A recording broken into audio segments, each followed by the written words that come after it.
আসুন আমরা একসাথে প্রার্থনা করি।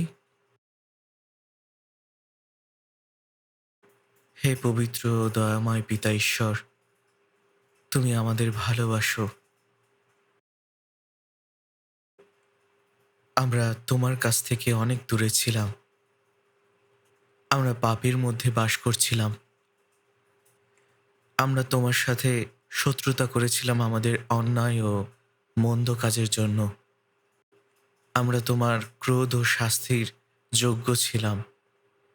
কিন্তু তুমি আমাদের প্রতি করুণা করলে এবং তোমার মহান প্রেমের মাধ্যমে আমাদের উদ্ধার করতে তুমি আমাদের প্রভু যীশু খ্রিস্টকে এই পৃথিবীতে পাঠালে বিচার ও অভিশাপ গ্রহণ করতে, ক্রুশে প্রাণ দিতে, তার বহুমূল্য রক্ত ঝরিয়ে আমাদের পাপ চিরতরে ধুয়ে দিতে, যাতে আমরা আর বিচার ও অভিশাপ না পাই। আমরা সত্যি তোমাকে ধন্যবাদ জানাই বিনামূল্যে আমাদের উদ্ধার করার মহান অনুগ্রহের জন্য। আমরা যারা তোমার বহুমূল্য রক্তের মাধ্যমে উদ্ধার পেয়েছি, আমরা এখন তোমার সামনে সমবেত হয়েছি তোমার মহান অনুগ্রহ ও প্রেমের প্রশংসা করতে, তোমার বাক্য অধ্যয়ন করতে এবং পবিত্র সহভাগিতায় থাকতে। প্রভু, আমরা বিশ্বাস করি এই সময় তুমি আমাদের সাথে আছো। দয়া করে তুমি আমাদের উপর নজর রাখো ও তোমার দয়াময় হাত দিয়ে আমাদেরকে ধরে রাখো, যাতে আমরা কেবল তোমার ইচ্ছা ও তোমার গৌরবের জন্য বাঁচতে পারি। আমাদের জীবনের বাকি সময়টুকু তুমি তোমার ইচ্ছা ও তোমার গৌরবের জন্য পরিচালিত করো। প্রভু, এই পৃথিবী দিন দিন আরো বেশি বিভ্রান্তিকর ও পাপে পরিপূর্ণ হয়ে উঠছে। আমরা এই মন্দ পৃথিবীতে বাস করি, যেখানে আমরা জানি না আগামীকাল কি ঘটবে। তোমার সাহায্য ও অনুগ্রহ ছাড়া আমরা এই দুষ্ট জগতের মধ্যে বেঁচে থাকতে পারি না। তোমার বাক্য, তোমার প্রজ্ঞা এবং পবিত্র আত্মার শক্তিতে দয়া করে আমাদের পরিপূর্ণ করো, যাতে আমরা কোনো লজ্জা ছাড়াই তোমার সন্তান হিসেবে বাঁচতে পারি। আমাদের দেশের বিভিন্ন মণ্ডলী এবং বিশ্বের বিভিন্ন প্রান্তে থাকা আমাদের অনেক মণ্ডলীর জন্য প্রার্থনা চাই, বিশেষত সেই ভাই বোনদের জন্য যারা তাদের কঠিন পরিস্থিতির মধ্য দিয়ে তাদের বিশ্বাসকে ধরে রেখেছে।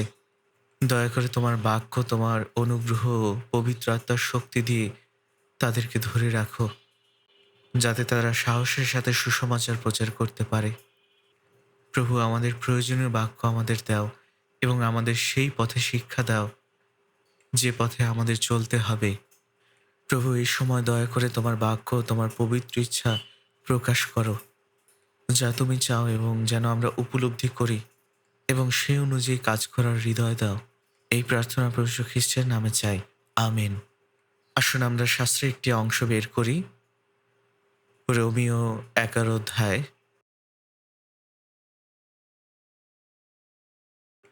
রোমিও 11 অধ্যায়ের 35 পদ থেকে 12 অধ্যায়ের 2 পদ পর্যন্ত আমরা পড়ব। রোমিও 11 অধ্যায় 35 পদ থেকে 35 ও 36 পদ আমি পড়ব, আর 12 অধ্যায়ের 1 ও 2 পদ আমরা একসাথে পড়ব। রোমিও 11 অধ্যায়ের 35 ও 36 পদ। অথবা কে অগ্রে তাহাকে কিছু দান করিয়াছে যে এই জন্য তাহার প্রত্যুপকার করিতে হইবে?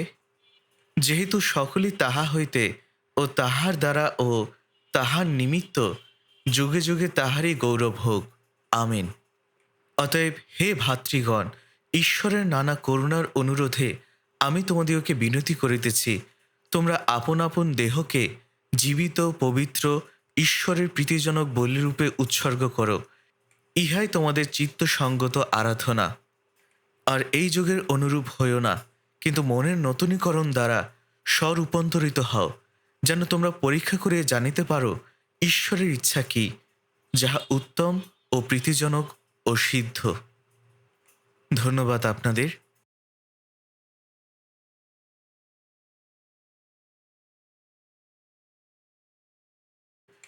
সম্প্রতি আমি স্পেনের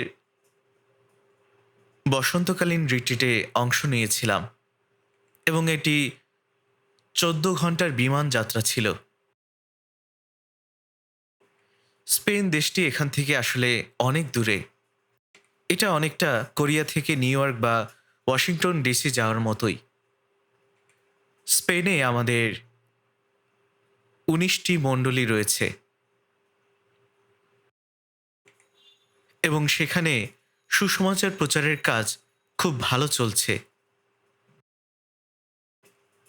এই বসন্তকালীন রিট্রিটের সময় প্রায় 1100 জন ভাই বোন একসাথে সমবেত হয়েছিলেন।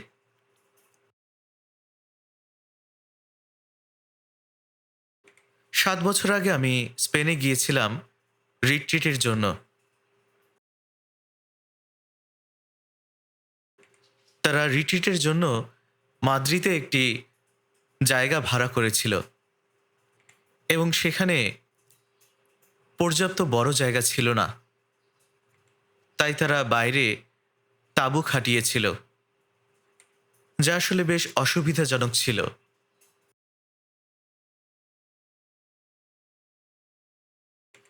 যেহেতু স্পেনে আমাদের অনেক মণ্ডলী ছিল, অনেক ভাই বোনও ছিল যারা পরিত্রাণ পেয়েছিলেন এবং আমাদের অনেক সুসমাচার প্রচার করার কাজ ছিল, তাই আমরা ভেবেছিলাম সেখানে একটি রিট্রিট সেন্টার থাকা দরকার। তাই আমি বলেছিলাম, আসুন একটি রিট্রিট সেন্টার তৈরি করি। আমরা একটি ভবন কেনার চেষ্টা করেছিলাম, কিন্তু সে সময় কোনো উপযুক্ত ভবন পাওয়া যায়নি। তাই তারা প্রায় 10 লক্ষ ইউরো মূল্যের জমি কিনেছিল যেন তার উপর একটি রিট্রিট সেন্টার তৈরি করা যায়। কিন্তু যখন আমরা সেই জমিটি কিনলাম, জমিটি অবশ্য পর্যাপ্ত ছিল না এবং যখন আমরা পরিকল্পনা করছিলাম আরেকটি জমি কেনার, তখন একটি ভালো ভবনের সন্ধান পাওয়া গেল। আর এটি অনুষ্ঠান আয়োজনের জন্য খুব সুন্দরভাবে তৈরি করা হয়েছিল। এটি তৈরি করা হয়েছিল মার্বেল পাথর দিয়ে, কিন্তু ভবনের মালিক হঠাৎ মারা যান, তাই তার সন্তানেরা সেই ভবনটি বিক্রি করতে চেয়েছিল। তাই আমরা সেই ভবনটি দেখতে গেলাম এবং শেষ পর্যন্ত ভালো শর্তে ভবনটি কিনে নিলাম। ভবনটি এত সুন্দর ছিল যে বেশি মেরামতের প্রয়োজন ছিল না। আসলে এটি চমৎকার ছিল।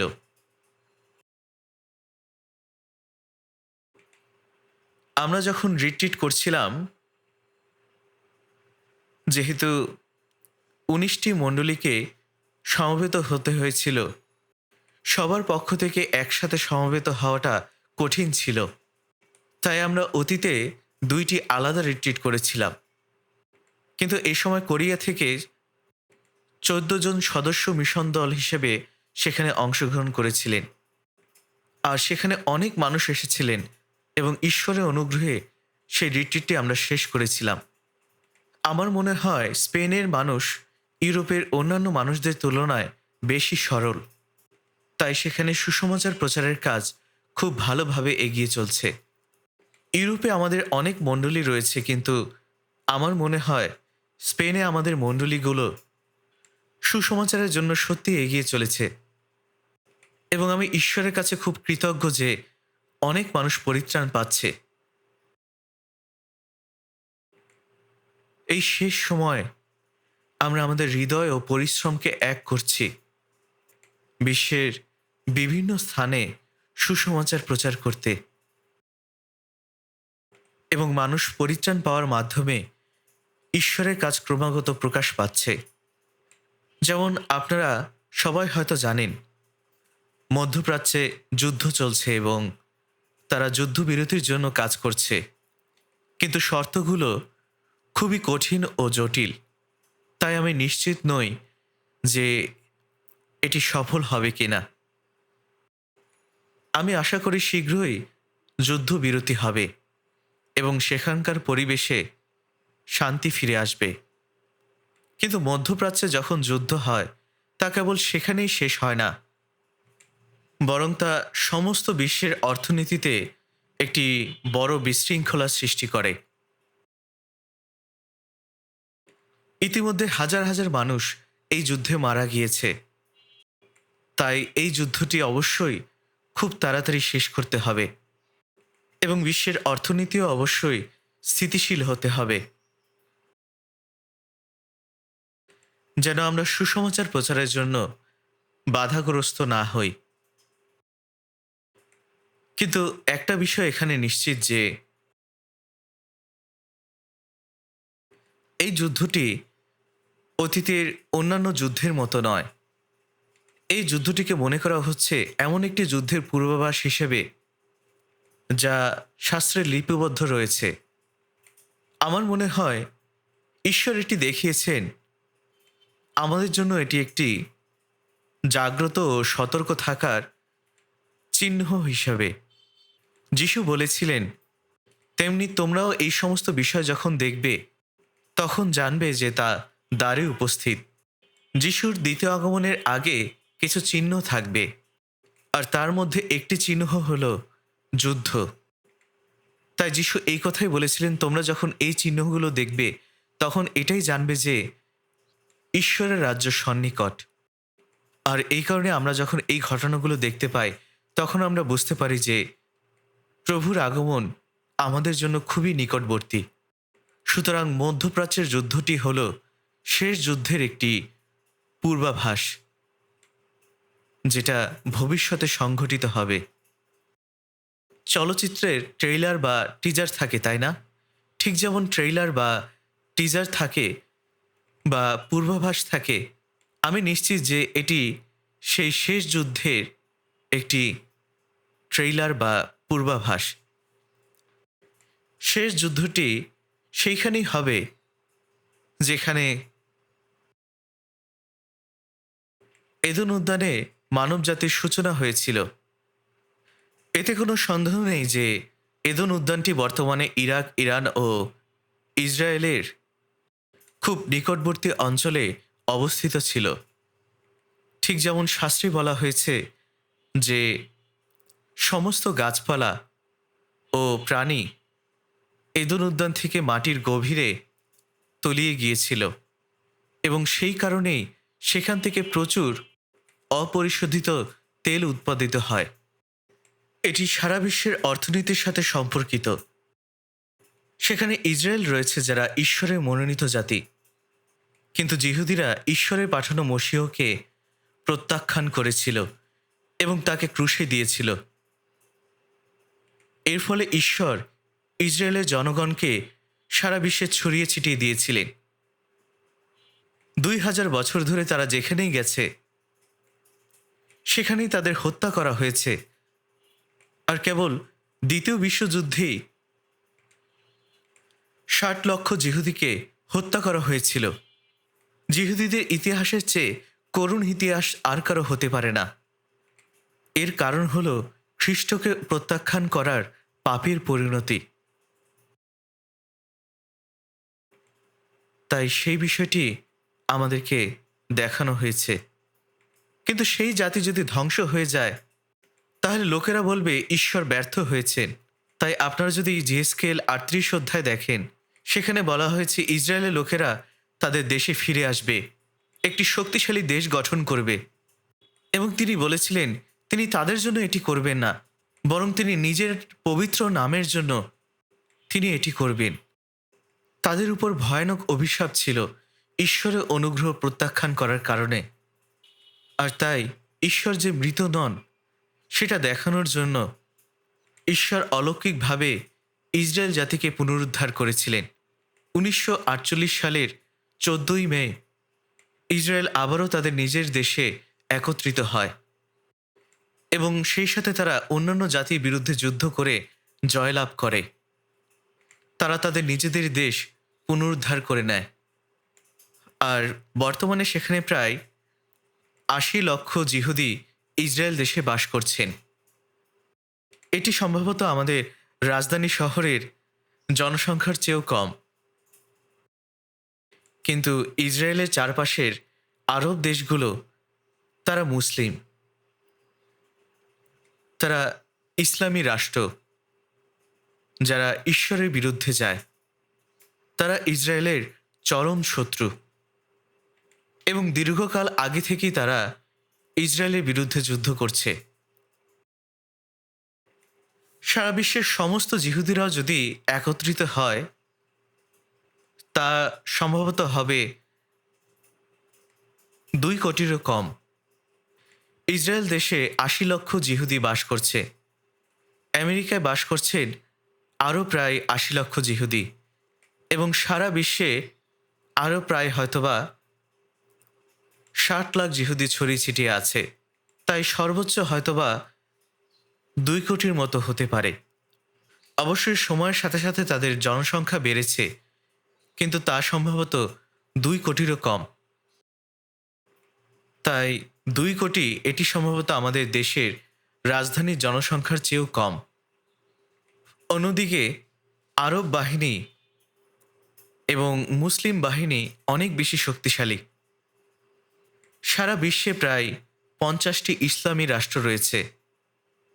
তারা ইসরায়েল জাতিকে নিশ্চিহ্ন করতে এবং তাদের দেশ থেকে তাড়িয়ে দিতে চায়। তাদের স্বাধীনতার পর থেকে কত যুদ্ধই না হয়েছে। মধ্যপ্রাচ্যে প্রথম, দ্বিতীয়, তৃতীয় এবং চতুর্থ যুদ্ধ হয়েছিল, আর ইসরায়েল জাতি প্রত্যেকটা যুদ্ধে বিরাট জয় লাভ করেছিল। মনে হচ্ছিল আরব দেশগুলো অর্থাৎ মুসলিম দেশগুলো খুব সহজেই ইসরায়েলকে নিশ্চিহ্ন করে ফেলবে, কিন্তু যখনই যুদ্ধ হয়েছে ইসরায়েল ক্রমাগত জয়ী হয়েছে। এতে সারা বিশ্ব অবাক হয়ে গিয়েছিল।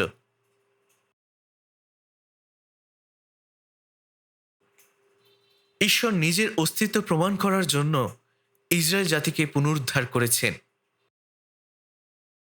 ইসরায়েল জাতি যদি আবারও ব্যর্থ হয়, তাহলে মানুষ বলবে যে ঈশ্বর মৃত।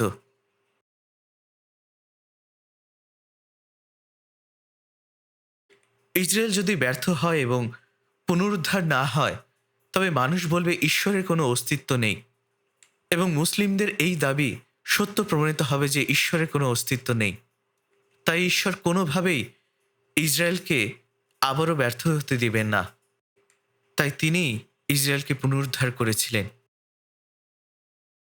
প্রভু বলেন, তিনি দিনে আলো দেওয়ার জন্য সূর্য এবং রাতে আলো দেওয়ার জন্য চন্দ্র ও নক্ষত্রের নিয়ম স্থির করেছেন, এবং তিনি সমুদ্রকে আলোড়িত করেন এবং তারা গর্জন করে ওঠে। ঈশ্বর যদি বলেন, দিন ও রাতের প্রাকৃতিক নিয়মগুলো দূর হয়ে যায়, তাই যখন এই পৃথিবী শেষ হবে তখনই ইসরায়েল জাতির সমাপ্তি হবে। তার আগ পর্যন্ত ইসরায়েল ধ্বংস হবে না।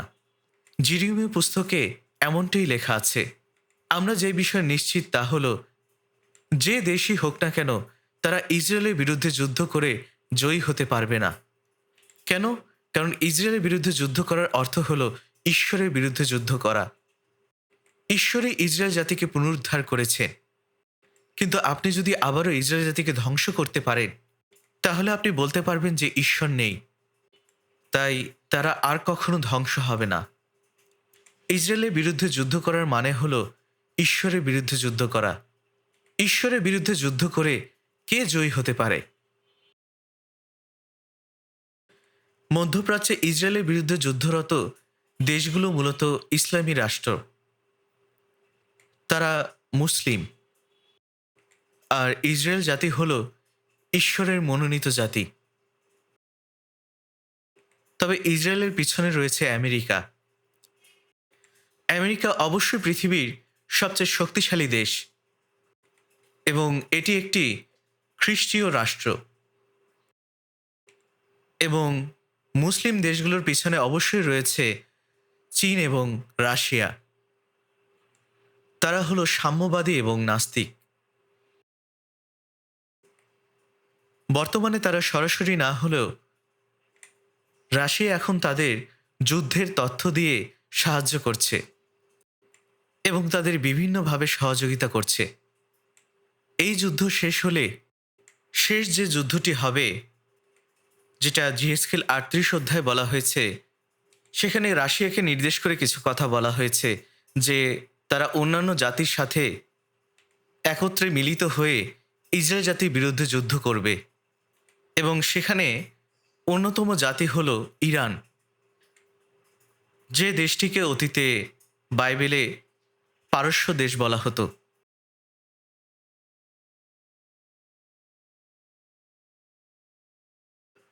পূর্বে ইরান দেশটি আমেরিকার বন্ধু রাষ্ট্র ছিল।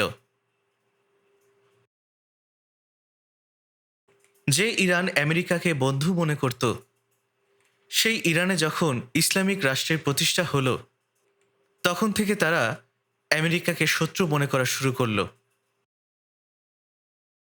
তাই বর্তমানে মুসলিম দেশগুলো অত্যন্ত শক্তিশালী এবং সেখানে বর্তমানে ধর্মীয় শাসন চলছে, যেখানে নেতার নিয়ন্ত্রণে রয়েছে মুসলিম বাহিনী। ঈশ্বরের লোকদের পেছনে রয়েছে আমেরিকা এবং মুসলিমদের পেছনে রয়েছে রাশিয়া। আর সেই শেষ যুদ্ধটি যখন ঘটবে, তখন ইসরায়েলের বিরুদ্ধে যাওয়া সমস্ত জাতি ধ্বংস হবে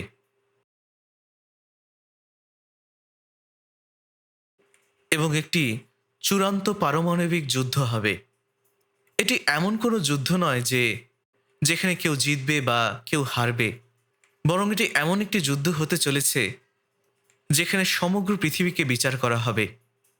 সখরীয় 14 অধ্যায় এবং প্রকাশিত বাক্যে এই বিষয়টি বলা হয়েছে। আমরা যখন সেই বিষয়গুলো দেখি, তখন এটি স্পষ্ট যে প্রভুর আগমন খুবই নিকটবর্তী। সিনেমার ট্রেইলার দেখালে তা কি শুধুমাত্র ট্রেইলারেই শেষ হয়ে যায়? না, মানুষকে ট্রেইলার দেখানোর পর তারা এখন দেখতে চায় মূল সিনেমাটি। এটি নিঃসন্দেহে একটি সিনেমার ট্রেইলার এবং শেষ যুদ্ধটি খুব তাড়াতাড়ি সংঘটিত হবে। আপনি কি সেই শেষ যুদ্ধটি দেখতে চান? না, আপনার এটা দেখা উচিত নয়। শেষ যুদ্ধের আগেই যিশু আকাশে তার দ্বিতীয় আগমন করবেন। তাই আমরা সেই প্রভুর জন্য আকুল আকাঙ্ক্ষা করি, যার আগমন প্রথমে আকাশে ঘটবে। তিনি এসে আমাদের তার ক্রোধ থেকে রক্ষা করবেন।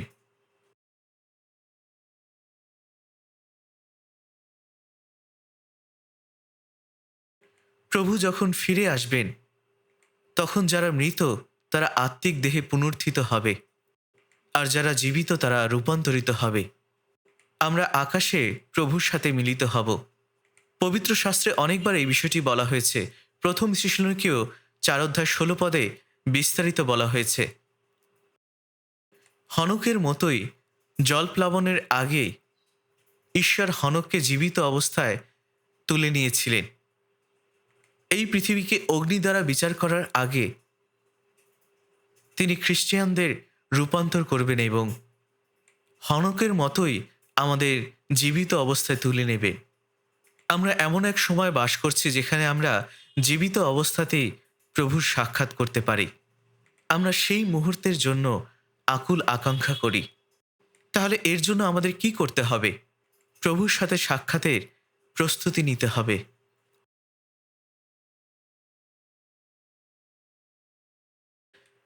শাস্ত্রের মাধ্যমে আমরা বিস্তারিতভাবে ভবিষ্যতের বিষয়গুলো জানতে পারি।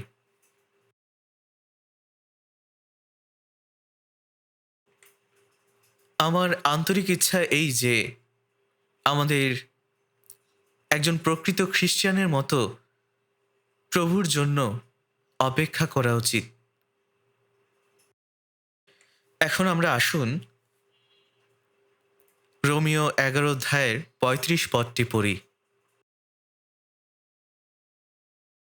আমি রোমিও 11 অধ্যায়ের 35 পদটি আবার পড়ছি। অথবা কে অগ্রে তাহাকে কিছু দান করিয়াছে যে এই জন্য তাহার প্রত্যুপকার করিতে হইবে?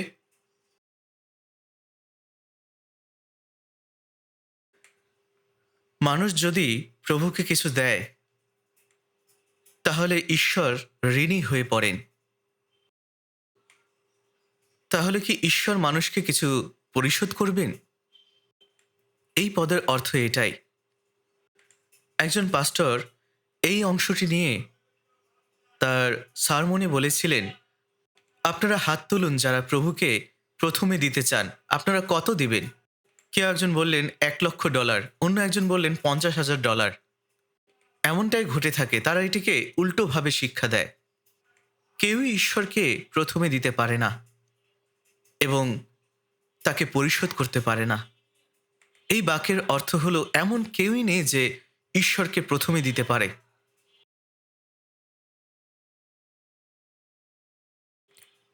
তাই 36 পদে তাকালে দেখা যায় যে যেহেতু সকলেই তাহা হইতে, তাই এখানে যেটা বলা আছে যে কে ঈশ্বরকে প্রথমে দান করতে পারে, যার জন্য তাকে পরিশোধ করতে হবে, এর অর্থ হলো এটি একেবারে অসম্ভব। কেন? কারণ সমস্তই তার থেকেই হয়েছে। ঈশ্বর স্বর্গ, পৃথিবী এবং তার মধ্যকার সমস্ত কিছু সৃষ্টি করেছেন, কেননা সমস্তই তাহা হইতে, তাহা দ্বারা ও তাহারই জন্য। ঈশ্বর সবকিছু সৃষ্টি করেছেন এবং তিনি আজ পর্যন্ত সবকিছু রক্ষা করছেন এবং তাহারই জন্য। তাহারই জন্য মানে শেষ পর্যন্ত সবকিছু ঈশ্বরের ইচ্ছা ও গৌরব পূর্ণ করবে। সমস্ত সৃষ্টি ঈশ্বরের সৃষ্টির শক্তিতে সৃষ্টি হয়েছে এবং ঈশ্বর মহাবিশ্বের এর মধ্যকার সবকিছু রক্ষা করেন এবং তার ইচ্ছা পূরণ করেন। আর এই সব কিছুর সমাপ্তি ঘটে ঈশ্বরের গৌরবে। প্রকাশিত বাক্য 21 অধ্যায় তাকালে দেখা যায়, সেখানে লেখা আছে, পরে আমি নতুন স্বর্গ নতুন পৃথিবী দেখিলাম, কারণ প্রথম স্বর্গ ও প্রথম পৃথিবী লুপ্ত হইয়াছে। আমরা প্রথম স্বর্গ ও প্রথম পৃথিবীতে বাস করছি। আমরা যে পৃথিবীতে বাস করছি এবং এই স্বর্গ শেষ পর্যন্ত বিলুপ্ত হয়ে যাবে।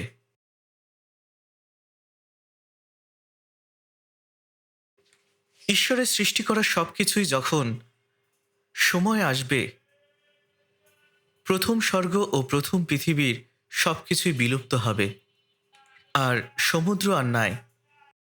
আমাদের জন্য নতুন স্বর্গ নতুন পৃথিবী রয়েছে। আমরা যখন স্বর্গে যাব তখন আজকের এই পৃথিবী ও স্বর্গ থাকবে না, তখন থাকবে নতুন স্বর্গ ও নতুন পৃথিবী। আমরা কল্পনাও করতে পারি না তা কত সুন্দর ও গৌরবময় হবে।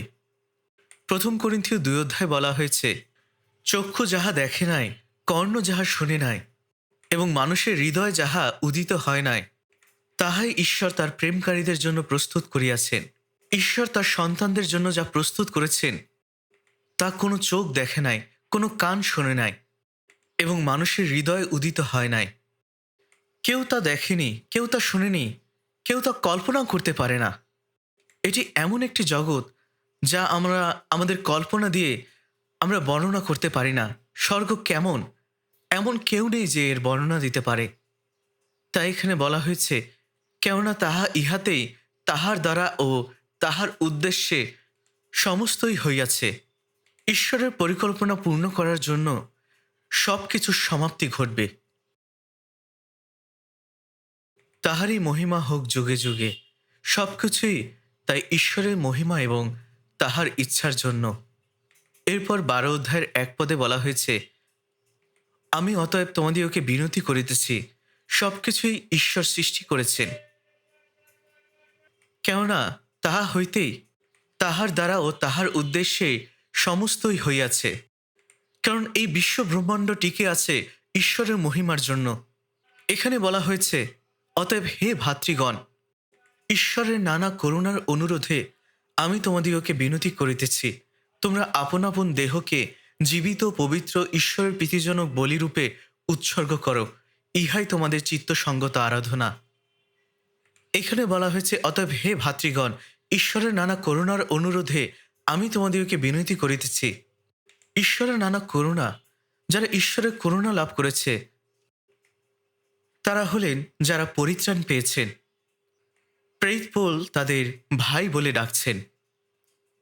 ঈশ্বরের করুণা বলতে ঈশ্বরের সেই প্রেমকে বোঝানো হয়েছে। যা আমাদের প্রতি দয়া দেখিয়েছে।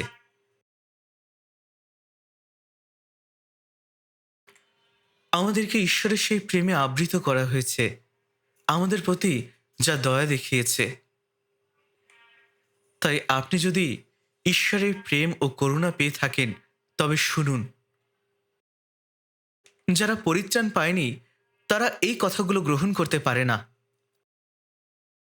অতএব হে ভাতৃগণ, ঈশ্বরের নানা করুণার অনুরোধে আমি তোমাদিগকে বিনতি করিতেছি, তোমরা আপন আপন দেহকে জীবিত পবিত্র ঈশ্বরের প্রীতিজনক বলিরূপে উৎসর্গ করো। পৌল যা বলেছেন, আপনাদের শরীরকে ঈশ্বরের কাছে সজীব পবিত্র ও প্রীতিজনক বলিরূপে উৎসর্গ করুন। এটাই হবে আপনাদের আত্মিক আরাধনা।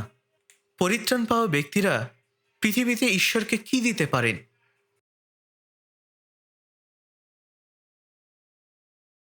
একটি গানও আছে যা বলে, আমি কেবল আমার শরীর ও হৃদয় দিতে পারি।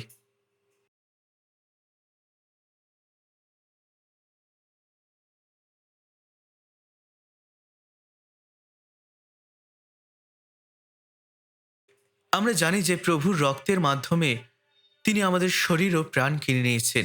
আপনি যদি ১ কোরিন্থীয় ৬ অধ্যায় ১৯ পদ দেখেন, সেখানে বলা হয়েছে, তোমরা নিজের নও,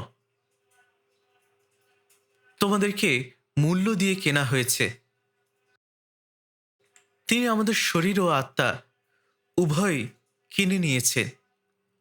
আমাদের এই শরীর আর আমাদের নয়। আমাদের এটিকে নিজেদের ভাবা উচিত নয়। আমরা হয়তো ভাবতে পারি, আমাদের শরীর তো আমাদের বাবা মা জন্ম দিয়েছেন, তাহলে এটিকে আমাদের বাবা মায়ের না। তারা আমাদের জন্ম ঠিকই দিয়েছেন, কিন্তু এই শরীরটি তাদের নয়। আপনি যদি গীতসংহিতা ১৩৯ অধ্যায় দেখেন, সেখানে বলা হয়েছে, তুমি মাতৃগর্ভে আমাকে বুনিয়াছ, কারণ আমি ভয়াবহ ও আশ্চর্য রূপে সৃষ্ট হইয়াছি। মাতৃগর্ভে তিনি আমাদের সৃষ্টি করেছেন। তিনি আমাদের অভ্যন্তরীণ অঙ্গ প্রত্যঙ্গ এবং আমাদের পুরো শরীর তৈরি করেছেন। অবশ্যই আমাদের মা বাবা আমাদের জন্ম দিয়েছেন, কিন্তু কোন ক্ষমতায় তারা আমাদের তৈরি করবেন? ধরুন, একটি মা কুকুর অনেকগুলো সুন্দর বাচ্চার জন্ম দিল, তাহলে সেই মা কুকুরটি কি তাদের তৈরি করেছে? কোন ক্ষমতায় সেই কুকুরটি এমন সুন্দর সুন্দর বাচ্চা তৈরি করবে? ঈশ্বর যিনি মা কুকুরটিকে তৈরি করেছেন, তিনি বাচ্চাগুলোকেও তৈরি করেছেন। ঈশ্বর আমাদের মা বাবাকেও তৈরি করেছেন, এবং বাবা মায়ের মাধ্যমে যে সন্তানের জন্ম নেয় তারাও ঈশ্বরের দ্বারাই সৃষ্ট। তাই বাইবেল বলে যে ঈশ্বরই আমাদের সৃষ্টি করেছেন। তিনি আমাদের অভ্যন্তরের অঙ্গ প্রত্যঙ্গ গঠন করেছেন। আমাদের শরীর অত্যন্ত রহস্যময়। তাই সেখানে বলা হয়েছে, কারণ আমি ভয়াবহ ও আশ্চর্য রূপে সৃষ্ট হইয়াছি। আমাদের শরীরও ঈশ্বরের তৈরি এবং এটি ঈশ্বরেরই, আর আমাদের আত্মাও ঈশ্বরের। তার বহুমূল্য রক্তের মাধ্যমে তিনি আমাদের আত্মাকে রক্ষা করেছেন। তুমি স্নেহে বিনাশের গর্ত হইতে আমার প্রাণ রক্ষা করিয়াছ, কেননা তুমি আমার সমস্ত পাপ তোমার পৃষ্ঠের পশ্চাতে ফেলিয়াছ, ঠিক যেমনটি এই পদে বলা হয়েছে। তাই আমাদের শরীর সজীব পবিত্র ও ঈশ্বরের প্রীতিজনক বলিরূপে উৎসর্গ করুন। ঈশ্বরকে নিজের শরীর দেওয়ার অর্থ এই নয় যে আপনার যা আছে তা ঈশ্বরকে দিচ্ছেন। আমাদের নিজস্ব বলতে কিছুই নেই। আমাদের শরীর ও আমাদের প্রাণ উভয়ই প্রভুর। পরিত্রাণ পাওয়ার আগে সব কিছুই আমাদের ছিল, তাই না? অবশ্যই, কারণ আমরা কিছুই জানতাম না। আমরা ঈশ্বরকে জানতাম না। কিন্তু পরিত্রাণ পাওয়ার পর আমরা কেবল ঈশ্বরের অনুগ্রহের প্রতি কৃতজ্ঞ নই, যা আমাদের রক্ষা করেছে, বরং তিনি এখন আমাদের আত্মা, শরীর এবং আমাদের পুরো জীবনটি সম্পূর্ণভাবে ঈশ্বরের। পরিত্রাণ পাওয়ার পরে আমাদের খ্রিস্টীয় জীবনে আমাদের যা কিছু আছে সব কিছুই ঈশ্বরের। এটা আমাদের অবশ্যই জানা উচিত। আপনি যদি প্রথম বংশাবলী 19 অধ্যায় দেখেন, ঈশ্বরের মন্দির তৈরি করার জন্য রাজা দাউদ তার সমস্ত কিছু বিলিয়ে দিয়েছিলেন, এবং সেই সাথে ইসরায়েল জাতিও তাদের সমস্ত কিছু বিলিয়ে দিয়েছিলেন। এবং তিনি এই প্রার্থনা করেছিলেন যে আমরা কিভাবে তোমাকে এই সমস্ত কিছু দিতে পারি। আমরা শুধুমাত্র তোমার জিনিসই তোমাকে ফিরিয়ে দিয়েছি, আমাদের নিজস্ব কিছু আমরা তোমাকে দেইনি, আমরা কেবল তোমার জিনিসই তোমাকে ফিরিয়ে দিয়েছি। এটাই হলো আসল কথা। আমাদের নিজস্ব কিছু ঈশ্বরকে দেওয়া নয়। যখন বলা হয় আপনাদের শরীর জীবিত পবিত্র ঈশ্বরের প্রীতিজনক বলিরূপে উৎসর্গ করতে, তার অর্থ নিজের কিছু ঈশ্বরকে দেওয়া নয়, বরং ঈশ্বরের জিনিস ঈশ্বরকেই ফিরিয়ে দেওয়া, কারণ এটি ঈশ্বরেরই। আমাদের এখন তার ইচ্ছা অনুযায়ী বাঁচতে হবে। আমাদেরকে ঈশ্বরের উদ্দেশ্যে উৎসর্গ করতে হবে। আমাদের ঈশ্বরের বাধ্য হয়ে বাঁচতে হবে। আমরা ঈশ্বরের ইচ্ছা অনুযায়ী পরিত্রাণ পেয়েছি এবং এখন আমরা সম্পূর্ণভাবে স্বাধীন। উপদেশক 5 অধ্যায়ের 15 পদে বলা হয়েছে, সে মাতৃগর্ভ হইতে যেমন উলঙ্গ আসিয়াছিল, তেমনি যাইবার সময়ও ফিরাইয়া যাইবে, এবং আপন পরিশ্রমের এমন কিছুই সঙ্গে লইয়া যাইতে পারিবে না, যাহা হাতে করিয়া লইয়া যাইতে পারে। সব কিছুই ঈশ্বরের। আমরা কেবল এই পৃথিবীতে অল্প কিছুক্ষণের জন্য এসেছি। একবার পরিত্রাণ পাওয়ার পর আমরা সব কিছু ঈশ্বরের কাছে ফিরিয়ে দেই। এমন কিছুই নেই যা আমরা ধরে রাখতে পারি। পরিত্রাণ পাওয়ার পর আমাদের যৌবন, আমাদের প্রতিভা, আমাদের শরীর ও আমাদের প্রাণ সঠিকভাবে ব্যবহার করতে হবে, তাই নয় কি? এটা ভাবা ভুল যে আপনি আপনার নিজের কিছু ঈশ্বরকে দিচ্ছেন। এমন কেউই নেই যে প্রথমে ঈশ্বরকে কিছু দিতে পারে এবং তার প্রতিদান পেতে পারে, কারণ সব কিছুই ঈশ্বরের। ঈশ্বরের উদ্দেশ্যে উৎসর্গ করার অর্থ হল ঈশ্বরের অধিকারভুক্ত ব্যক্তি হিসেবে গ্রহণযোগ্য জীবনযাপন করা। আপনাদের শরীর জীবন্ত বলিরূপে উৎসর্গ করুন। আপনাদের শরীর সজীব, পবিত্র ও ঈশ্বরের প্রীতিজনক বলিরূপে উৎসর্গ করুন, আর এটাই হলো আত্মিক আরাধনা। পরিত্রাণ পাওয়ার পর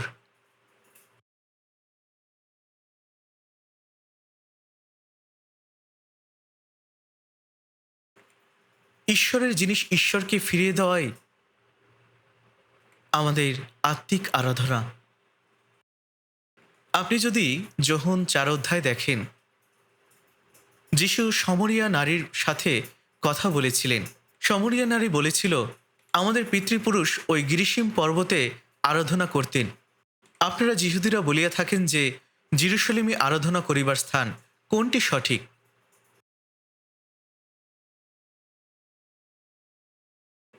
তখন যীশুখ্রিস্ট এই কথা বলেছিলেন, নারী, আমার কথা বিশ্বাস করো, এমন সময় আসিতেছে যখন তোমরা এই পর্বতে নয়, জেরুসালেমও নয়, কিন্তু এমন সময় আসিতেছে, বরং এখনই তাহা উপস্থিত, যখন প্রকৃত আরাধনাকারীরা আত্মায় ও সত্যে আরাধনা করিবে, কারণ পিতাও আপন আরাধনাকারী দিগকে এই প্রকারই চান।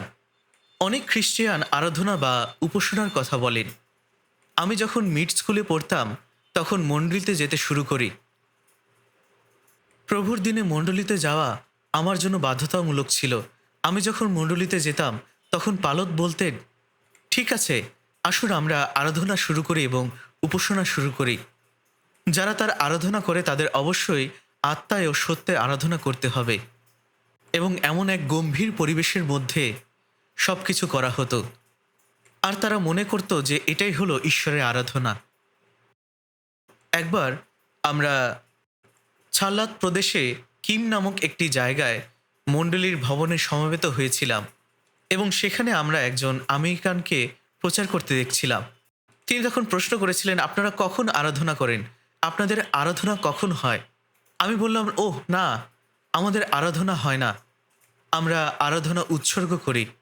তখন তিনি ভাবলেন এবং তিনি বললেন, ও হ্যাঁ, আমাদের আরাধনা হয় না, আমরা আরাধনা উৎসর্গ করি। আমরা যখন আরাধনা উৎসর্গ করি তখন ঈশ্বর বিচার করবেন, তা গ্রহণ করবেন কি করবেন না। কিন্তু যখন আমরা আরাধনা করি তখন কিভাবে করি? এটি কি একত্রিত হওয়া, প্রার্থনা করা, প্রশংসা করা, দান দেওয়া, এটাই কি আরাধনা? হ্যাঁ, এটিকে আরাধনা বা উপাসনা হিসেবে গণ্য করা যেতে পারে, কিন্তু শাস্ত্রে আরাধনা বলতে তা বোঝানো হয়নি।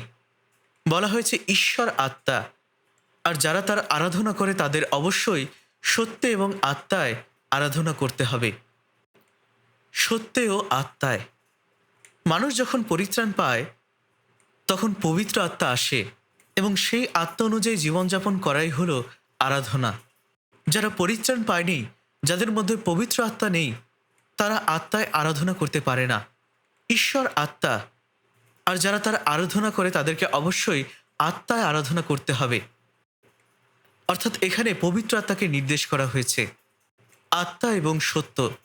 পবিত্র আত্মা আমাদের কাছে আসেন এবং আমাদের সত্য শিক্ষা দেন এবং সেই অনুযায়ী আমাদেরকে পরিচালিত করেন। তাই সেই পবিত্র আত্মা অনুযায়ী জীবনযাপন করাই হলো সত্যিকারের আত্মিক আরাধনা। আরাধনা বলতে কোনো নির্দিষ্ট সময় বা নির্দিষ্ট কোনো স্থানে একত্রিত হওয়া এবং কোনো নির্দিষ্ট অনুষ্ঠান পালন করা, এটাকে বলা হয় না। আমরা আরাধনা শুরু করছি এবং আরাধনা শেষ করছি, এটা সম্পূর্ণ ভুল। অন্যান্য ধর্মের লোকেরাও এটি করে থাকে। বৌদ্ধরাও অত্যন্ত গম্ভীরভাবে সব কিছু করে। তারা প্রণাম করে শত শতবার। তারা তাদের আহ, পরিশ্রম দেয়। যিশুতে বিশ্বাসী হিসেবে কি সেই আরাধনা করা উচিত? না, এটা অবশ্যই আরাধনা নয়। আমরা আরাধনা করতে জড়ো হই না। দয়া করে আপনারা ভুল বুঝবেন না। আমরা আরাধনা করার উপায় শিখতে জড়ো হই। এভাবে চিন্তা করাটা অনেক বেশি সঠিক। আমাদের পুরো জীবনটাই হলো আরাধনা ও সেবা, ঈশ্বরের ইচ্ছা অনুযায়ী বেঁচে থাকা।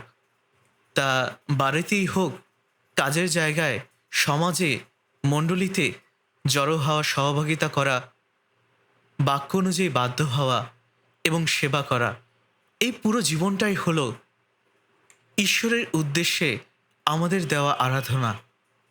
আপনাদের এভাবেই চিন্তা করা উচিত।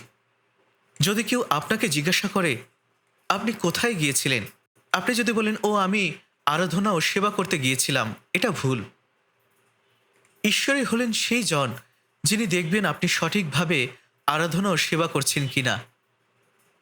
এটা বলা ভুল যে আপনি আরাধনা করতে গিয়েছিলেন। আপনি কি কেবল মণ্ডলীতে আরাধনা করেন এবং ফিরে আসেন, ও আমরা আরাধনা শুরু করব এবং তারপর আরাধনা শেষ করবেন? আমরা যদি আরাধনা শেষ করে দেই তবে বড় সমস্যা হবে। আমাদের পুরো জীবনটাই সেবা ও আরাধনা হতে হবে। সব কিছু ঈশ্বরের ইচ্ছা অনুযায়ী চলা, ঈশ্বরের গৌরবের জন্য বেঁচে থাকা। আমাদের হৃদয়ের চিন্তা, আমাদের কথা, আমাদের কাজ, সব কিছুই একটি সেবা হওয়া উচিত। এটি কোনো অনুষ্ঠান নয়। এটি মানুষের চিন্তা থেকে আসা কোনো ধর্মীয় মূর্তি পূজা বা এমন কিছু নয়। তোমাদের শরীরকে সজীব বলিদান রূপে উৎসর্গ করো। তোমাদের শরীর দিয়ে, এখানে বলা হচ্ছে তোমাদের শরীর সজীব বলিদান রূপে উৎসর্গ করো। পুরাতন নিয়মে মেষ শাবক, ভেড়া বা বাছুরকে বোঝাতো, যা বলিদান হিসেবে উৎসর্গ করা হতো। যা নতুন নিয়মে হলেন যীশু খ্রিস্ট, যিনি আমাদের জন্য মুক্তিপণ এবং আমাদের পাপের জন্য বলি হতে এসেছিলেন। এখন আমরা যারা পরিত্রাণ পেয়েছি, আমাদের বাকি জীবন আমরা মেষ শাবক, ভেড়া বা বাছুর বলি দেই না, বরং আমাদের নিজের শরীরটাই দেই। সেটাই হলো আমাদের সজীব বলিদান। ঈশ্বরের যা কিছু তা আমরা ঈশ্বরকে ফিরিয়ে দিচ্ছি। এবং উপাসনা ও বলির বিষয়টাও একই। এখানে বলা হয়েছে তোমরা আপন আপন দেহকে জীবিত পবিত্র ঈশ্বরের প্রীতিজনক বলিরূপে উৎসর্গ করো, এটাই তোমাদের চিত্তসঙ্গত আরাধনা। এবং সেই সাথে বাক্যে বলা হয়েছে তোমাদেরকে মূল্য দ্বারা কেনা হয়েছে, অতএব তোমাদের দেহে ঈশ্বরের গৌরব করো। তাই প্রথমে আমাদেরকে এটা অনুধাবন করতে হবে যে আমাদের দেহ এবং আত্মাকে প্রভু যীশু খ্রিস্টের রক্ত দ্বারা কিনে নেওয়া হয়েছে। আর এই কারণে এখানে বলা হয়েছে আর তোমরা নিজের নাও, কারণ মূল্য দ্বারা কৃত হইয়াছ। প্রথম করিন্থীয় 6 অধ্যায়ের 19 পদে এই বাক্যটি বলা হয়েছে, অতএব তোমাদের দেহে ঈশ্বরের গৌরব করো। তাই বিষয়টা এটাই যে আমাদের এই সব কিছু ঈশ্বরেরই। আমরা কেবল আমাদের শরীরই ঈশ্বরকে দেই না, বরং আমাদের শরীর ও হৃদয় সব কিছুই ঈশ্বরের উদ্দেশ্যে সমর্পণ করি। সেটাই হলো সজীব বলিদান, যা ঈশ্বরের উদ্দেশ্যে উৎসর্গ করা হয়। রোমিও 3 অধ্যায় 23 পদের দিকে তাকালে দেখা যায় যে সেখানে বলা হয়েছে, কেননা সকলে পাপ করিয়াছে এবং ঈশ্বরের গৌরববিহীন হইয়াছে। যা কিছু ঈশ্বরের গৌরবের অভাব ঘটায় সেটাই হলো পাপ। প্রথম করিন্থীয় 10 অধ্যায় 31 পদে বলা হয়েছে, অতএব তোমরা ভোজন কি পান কি যাহা কিছু করো, সকলে ঈশ্বরের গৌরবার্থে করো। অর্থাৎ যখন আপনি খাওয়া দাওয়া করবেন, ভোজন পান করবেন, তখন যেন তার মধ্যে সেটা সীমাবদ্ধ না হয়, যেন এই খাওয়া দাওয়া ঈশ্বরের গৌরবের জন্য করা হয়। আমাদের বেঁচে থাকার কারণ হলো ঈশ্বরের গৌরব করা। আমরা ভোজন করি, আমরা পান করি বা আমরা চিন্তা করি, কাজ করি, সব কিছুই ঈশ্বরের গৌরবের জন্য হতে হবে। যেটা ঈশ্বরের গৌরবের জন্য নয় তাই পাপ, কেননা সকলেই পাপ করিয়াছে এবং ঈশ্বরের গৌরববিহীন হইয়াছে। মানুষকে ঈশ্বরের প্রতিমূর্তিতে সৃষ্টি করা হয়েছিল ঈশ্বরের পরিকল্পনা ও উদ্দেশ্যে। ঈশ্বর আমাদেরকে তার গৌরবের জন্য সৃষ্টি করেছেন। আমরা ঈশ্বরের গৌরবের জন্য সৃষ্টি হয়েছি, কিন্তু মানুষ পাপ করল এবং ভ্রষ্ট হয়ে গেল। কিন্তু যিশু আমাদের জায়গায় মারা গেলেন এবং আমাদের সমস্ত পাপের মূল্য দিলেন। তাই এখন আমাদের শরীর ও আমাদের প্রাণ প্রভুর রক্ত দিয়ে কেনা হয়েছে। এখন আমাদের ঈশ্বরের সৃষ্টির উদ্দেশ্য অনুযায়ী বেঁচে থাকা উচিত, আর তা হলো তার ইচ্ছা এবং তার গৌরবের জন্য বেঁচে থাকা। সেই জীবনটাই হলো সজীব বলিদান, যা ঈশ্বরের কাছে গ্রহণযোগ্য। আসুন আমরা রোমিও 6 অধ্যায়টি দেখি। রোমিও 6 অধ্যায়ের 13 পদ। রোমিও 6 অধ্যায় 13 পদ। আসুন আমরা একসাথে পড়ি। আর আপন আপন অঙ্গ প্রত্যঙ্গ অধার্মিকতার অস্ত্ররূপে পাপের কাছে সমর্পণ করিও না, কিন্তু আপনাদিগকে মৃতদের মধ্য হইতে জীবিত জানিয়া ঈশ্বরের কাছে সমর্পণ করো, এবং আপন আপন অঙ্গ প্রত্যঙ্গ ধার্মিকতার অস্ত্ররূপে ঈশ্বরের কাছে সমর্পণ করো। এখানে তোমাদের অঙ্গ প্রত্যঙ্গ বলা হয়েছে, এটি আমাদের শরীরকে নির্দেশ করে। এখানে বলা হয়েছে আপন আপন অঙ্গ প্রত্যঙ্গ অধার্মিকতার অস্ত্ররূপে পাপের কাছে সমর্পণ করিও না, অর্থাৎ পাপের মধ্যে বাস করা। পাপ করার জন্য নিজের মাংসকে ব্যবহার করা, এটাই হলো অঙ্গ প্রত্যঙ্গকে অধার্মিকতার অস্ত্ররূপে সমর্পণ করা। পরিত্রাণ পাওয়ার আগে আমরা যেভাবে চেয়েছি সেভাবেই আমরা চলেছি এবং সব ধরনের পাপ করেছি। পরিত্রাণ পাওয়ার পর আমাদের শরীর ও আত্মা উভয় প্রভুর রক্ত দিয়ে কেনা হয়েছে। এটি আর আমাদের নিজের নয়, যেটা প্রথম করিন্থীয় 6 অধ্যায় 19 পদে বলা হয়েছে, আর তোমরা নিজের নও। আমরা আর আমাদের নিজের নই, কিন্তু আমাদের মূল্য দিয়ে কেনা হয়েছে, অর্থাৎ এর অনেক বড় মূল্য রয়েছে। প্রথম করিন্থীয় 7 অধ্যায় 23 পদে বলা হয়েছে, তোমরা মূল্য দ্বারা কৃত হইয়াছ, মনুষ্যের দাস হইও না। পরিত্রাণ পাওয়ার পর আমাদের শরীর ও আত্মা আমাদের বাবা মায়ের নয়, আমাদের নিজেদেরও নয়, এটি আসলে কারও নয়। তাহলে এই আত্মা ও শরীর কার? যিনি আমাকে বাঁচিয়েছেন, আমাকে পরিত্রাণ দিয়েছেন। যিনি আমার আত্মা রক্ষা করেছেন, আর তিনি হলেন আমাদের প্রভু। তাই আমাদেরকে অবশ্যই প্রভুর জন্যই বাঁচতে হবে। তাই আপনি যা কিছুই করেন না কেন, ভোজন পান বা যাই হোক না কেন, যেন আমরা প্রভুর গৌরবের উদ্দেশ্যেই করি। আপনি কর্মক্ষেত্রে যান অথবা পারিবারিক কাজ করেন, যাই করেন না কেন, উদ্দেশ্য একটাই হতে হবে, আর সেটা হলো ঈশ্বরের গৌরব করা। আর এটাই হলো পরিত্রাণপ্রাপ্তদের জীবনের উদ্দেশ্য। আপনি আর নিজের নন, আপনাকে জানতে হবে আপনার মালিকানা কার।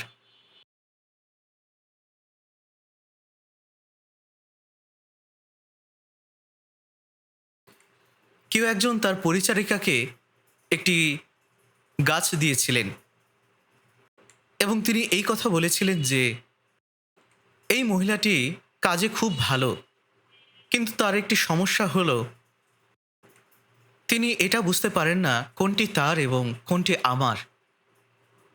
তার যা কিছু তা তো তারই, আবার আমার যা কিছু তাও তার নিজের মনে করে।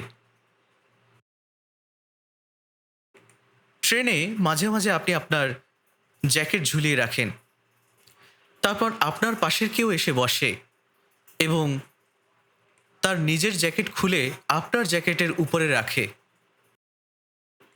তারপর আপনার জ্যাকেট থেকে আপনার মানিব্যাগটি বের করে নিজের জ্যাকেটের ভেতরে রেখে দেয়।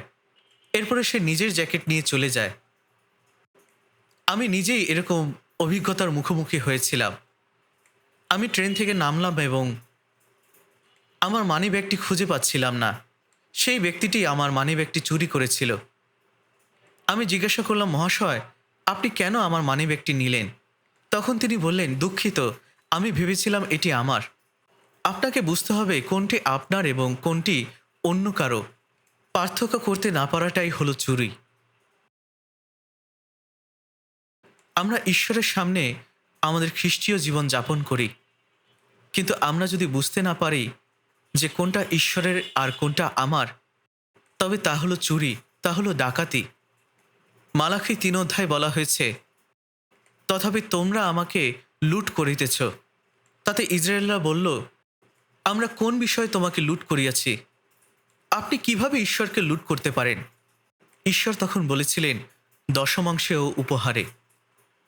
ব্যবস্থায় দশমাংশ ঈশ্বরের জন্য আলাদা করা হয়েছে এবং তা ঈশ্বরের উদ্দেশ্যে উৎসর্গ করার কথা, কিন্তু সেটাকে নিজের মনে করাটাই হলো ঈশ্বরের জিনিস লুট করা। কিন্তু তার মানে কি কেবল দশমাংশই ঈশ্বরের? দশমাংশ দেওয়ার অর্থ হলো আপনি স্বীকার করছেন সব কিছুই ঈশ্বরের। আপনি যেটা স্বীকার করেন তার চিহ্ন স্বরূপ ১/১০ দেন। আপনি যদি ১/১০ দেন, তবে বাকি ৯ কি আপনার? আসলে বাকি ৯ আপনার নয়। এই ১/১০ হলো এই স্বীকারোক্তির চিহ্ন যে সব কিছুই ঈশ্বরের, এবং বাকি ৯ ঈশ্বরের ইচ্ছা অনুযায়ী ব্যবহার করা উচিত। আপনি যদি তা না করেন, তবে হয়তো আপনি ১/১০ দিলেন, কিন্তু বাকি ৯ আপনি লুট করলেন। তাই মালাখী ৩ অধ্যায়ে বলা হয়েছে, তোমরা অভিশাপে অভিশপ্ত, কারণ তোমরা আমাকে লুট করিতেছ। আপনি যদি জানেন কোনটা ঈশ্বরের এবং তা ঈশ্বরের জন্য ব্যবহার করেন, তবে ঈশ্বর এতে আনন্দিত হবেন এবং আপনাকে আরও দিতে থাকবেন। আপনাকে সঠিকভাবে বুঝতে হবে এই মালিকানা কার। তাই রোমিও ৬ অধ্যায় ১৩ পদে বলা হয়েছে, কিন্তু আপনাদিওকে মৃতদের মধ্য হইতে জীবিত জানিয়া ঈশ্বরের কাছে সমর্পণ করো। আমাদের মৃতদের মধ্য থেকে সজীব করা হয়েছে। ঈশ্বর আমাদের প্রাণকে পরিত্রাণ দিয়েছেন। তাই বলা হয়েছে, তোমাদের অঙ্গ সকল ধার্মিকতার অস্ত্ররূপে ঈশ্বরের কাছে সমর্পণ করো। আগে আমাদের শরীরকে, আমাদের অঙ্গ প্রত্যঙ্গকে পাপের অস্ত্র হিসেবে ব্যবহার করতাম, তাই না? পরিত্রাণ পাওয়ার পরে এই শরীরও প্রভুর রক্ত দিয়ে কেনা হয়েছে। অতএব আমাদের অঙ্গ সকল ধার্মিকতার অস্ত্ররূপে ঈশ্বরের কাছে সমর্পণ করা উচিত।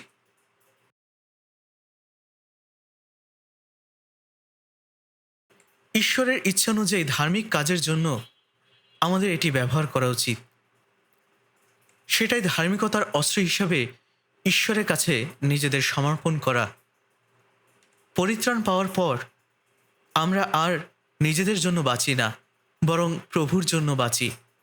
গীতসংহিতা 116 অধ্যায় 12 পদে বলা হয়েছে, আমি সদাপ্রভু হইতে যে সকল মঙ্গল পাইয়াছি তাহার পরিবর্তে তাহাকে কি ফিরাইয়া দেব।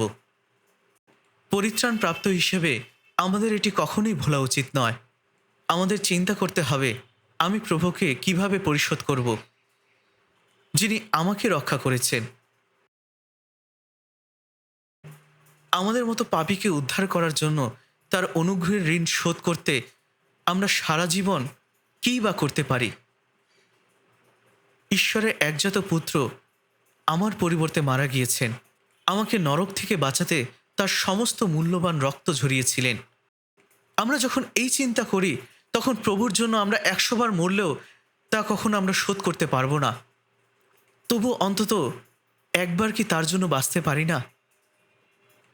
আমার মতো পাপীকে উদ্ধার করার জন্য, তার সমস্ত উপকারের জন্য আমি প্রভুকে কি দিব? তিনি তার স্বর্গীয় মহিমা ও সিংহাসন ছেড়ে এই পৃথিবীতে নেমে এসেছিলেন মানুষের রূপ নিয়ে। মানুষ হিসাবে তিনি কেবল সমস্ত কষ্ট সহ্য করেননি, বরং সেই পবিত্র সত্তা, সেই মহিমাময় সত্তা মৃত্যুদণ্ডে দণ্ডিত হয়েছিলেন এবং সেই ভয়াবহ করাঘাত সহ্য করেছিলেন। রোমীয় সৈন্যরা তার মুখে থুথু দিয়েছিল, তাকে আঘাত করেছিল, তার মুখে চর মেরেছিল, তার মুখের উপর অভিশাপ দিয়েছিল, কিন্তু তিনি একটি কথাও বলেননি। কোরার আঘাতে তার শরীর ক্ষতবিক্ষত হওয়া সত্ত্বেও তিনি কিছুই বলেননি। তিনি নিজের কাঁধে ক্রুশ বহন করে গলগথার পথে যেতে যেতে পড়ে গিয়েছিলেন। সকাল 9টায় তাকে ক্রুশারোপিত করা হয়েছিল এবং দুপুর 3টে পর্যন্ত তিনি ক্রুশে ঝুলেছিলেন। 6 ঘন্টা ধরে তিনি ক্রুশে যন্ত্রণায় ঝুলেছিলেন এবং কবরে শায়িত হয়েছিলেন।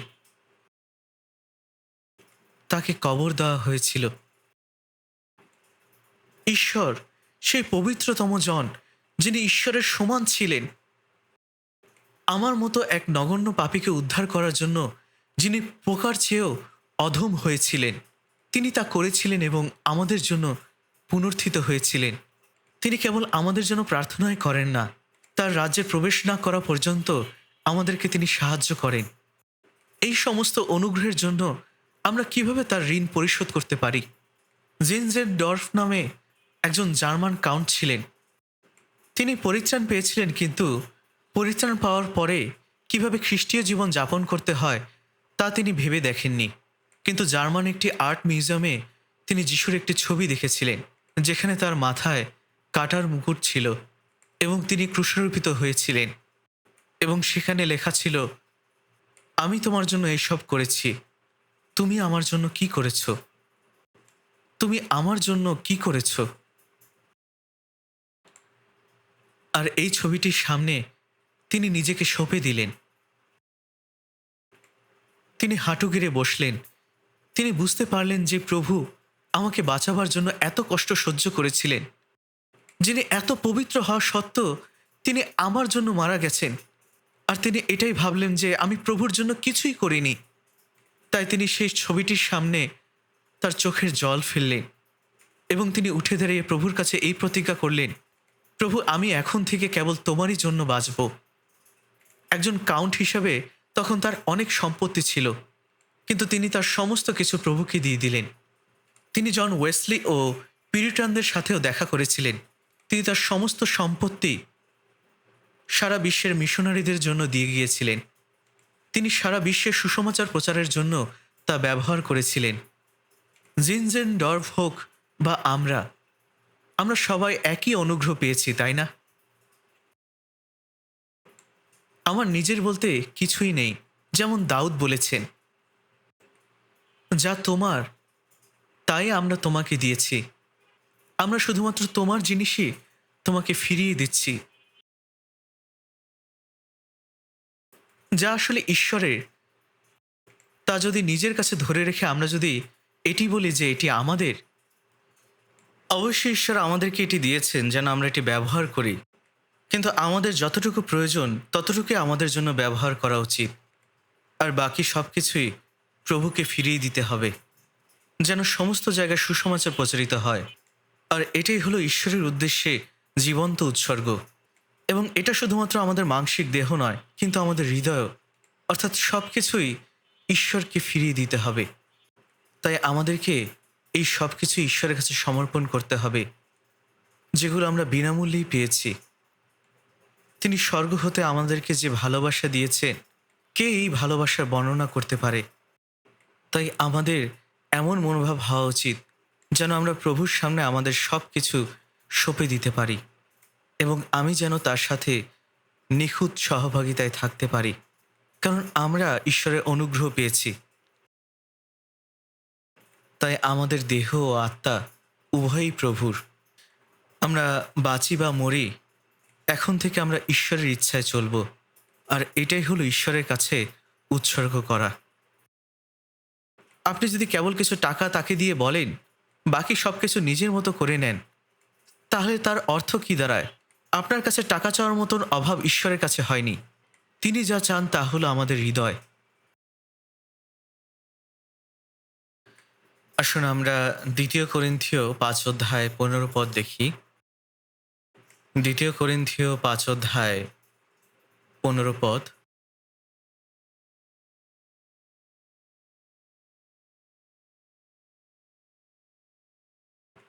২ করিন্থীয় ৫ অধ্যায় ১৫ পদ। আসুন আমরা একসাথে পড়ি।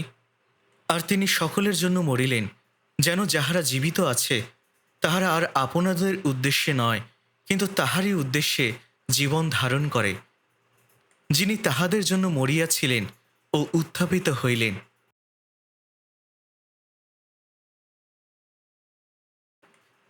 তিনি সকলের জন্য মারা গেছেন। প্রভু সকলের জন্য মারা গেছেন, তাই না? তিনি কি কেবল সকলের জন্যই মারা গেছেন? তিনি আমার জন্য মারা গেছেন। এখানে যেহেতু সকলের কথা বলা হয়েছে, তাই নিজেকে এর বাইরে রাখবেন না। এখানে তিনি সকলের জন্য মারা গেছেন, এর অর্থ হলো প্রভু আমার জন্য মারা গেছেন।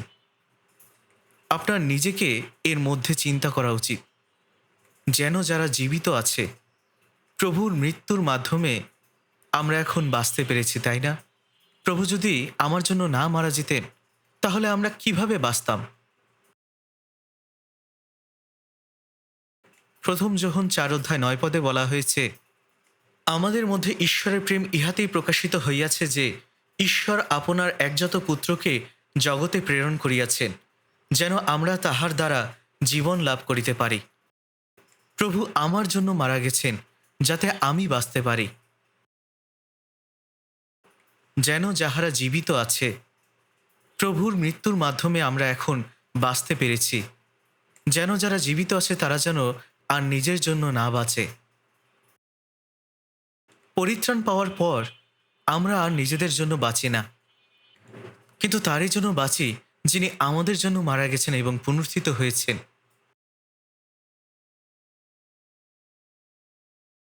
তাহারা আর আপনাদের উদ্দেশ্যে নয়, কিন্তু তাহারই উদ্দেশ্যে জীবন ধারণ করে, যিনি তাহাদের জন্য মরিয়াছিলেন ও উত্থাপিত হইলেন। অর্থাৎ আমাদের আর নিজেদের জন্য বাঁচা উচিত নয়, কিন্তু সেই প্রভুর জন্য বাঁচা উচিত, যিনি আমার জন্য মারা গেছেন এবং পুনরুত্থিত হয়েছেন। আমার দেহ ও আত্মাকে প্রভু কিনে নিয়েছেন।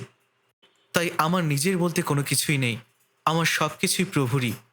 তাই যা প্রভুর, তা প্রভুর ইচ্ছা অনুযায়ী আমাদের ব্যবহার করা উচিত, এবং জীবনে বা মরণে এটাই বলা উচিত, হে প্রভু, তোমার ইচ্ছাই পূর্ণ হোক। আসুন আমরা রোমিও ১৪ অধ্যায় দেখি। রোমিও ১৪ অধ্যায়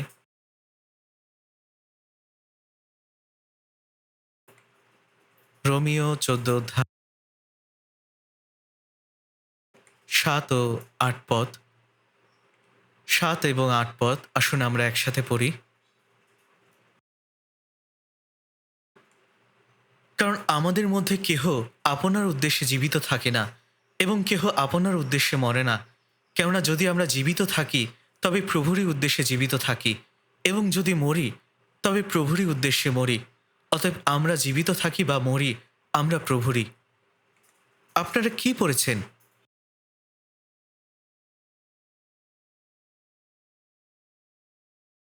আমাদের কেবল এটি পড়ে জানলেই হবে না, বরং এখানে আমরা বলতে বোঝানো হয়েছে যারা পরিত্রাণ পেয়েছি।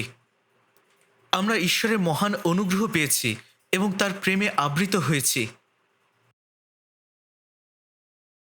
যিশুর মৃত্যুর মাধ্যমে আমরা যারা পাপী হিসেবে নরকে যাওয়ার যোগ্য ছিলাম, তারা কেবল জীবিতই হয়নি, বরং আমরা স্বর্গের অনন্ত রাজ্যে প্রবেশ করতে পারছি এবং আমাদের এই মহিমাময় আশা রয়েছে।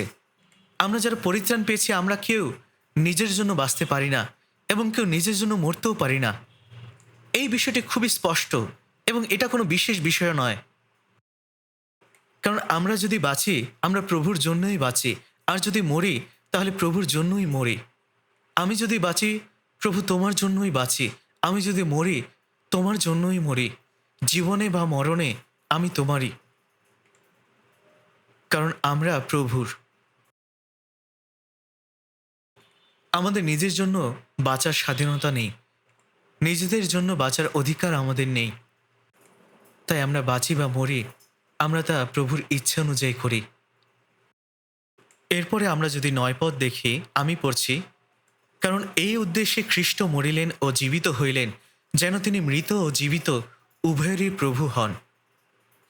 অর্থাৎ যারা জীবিত, যারা পরিত্রাণ পেয়েছে, তারা বাঁচুক বা মরুক, তাদেরকে প্রভুর জন্যই তার ইচ্ছা অনুযায়ী চলতে হবে। আর তাই এই উদ্দেশ্যে যীশুখ্রিস্ট মরলেন ও জীবিত হলেন, যেন তিনি মৃত ও জীবিত উভয়েরই প্রভু হতে পারেন। তিনি জীবিত ও মৃত উভয়েরই প্রভু। তাই আমরা বাঁচি বা মরি, আমরা প্রভুরই। কারণ তিনি এই কারণে আমাদেরকে উদ্ধার করলেন, যেন তিনি আমাদের প্রভু হন। এটাই হলো তার উদ্দেশ্য। তাহলে এটা কিভাবে সম্ভব হতে পারে যে আমরা পরিত্রাণ পাওয়ার পরে সবকিছু ভুলে যেতে পারি? তাই আমরা যেন ঈশ্বরের এই অনুগ্রহকে নিজেদের সুবিধা অনুযায়ী ব্যবহার না করি, তাকে যেন আমরা না ঠকাই। এমন কাজটি আমাদের কখনই করা উচিত নয়। আসুন আমরা গীত সংহিতা ১০০ অধ্যায় দেখি।